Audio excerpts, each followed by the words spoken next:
ও তো কতদিন আগে লাইভ ছেড়ে যেতে আমি ছাড়তে দেইনি। ও তো কতদিন আগে লাইভ ছেড়ে যেত, আমি ছাড়তে দেইনি। আমার মা যেমন সব সময় বলতো, একদম ইউটিউব বা ফেসবুকে ভিডিও করা ছাড়বি না।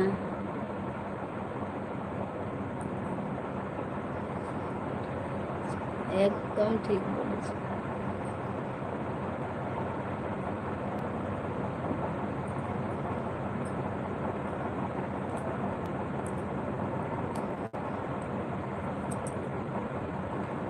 এই তো দাঁত দেখাতে চলে আসছে একজন। এই ইউটিউবটা হচ্ছে ওর মায়ের একটা স্বপ্ন।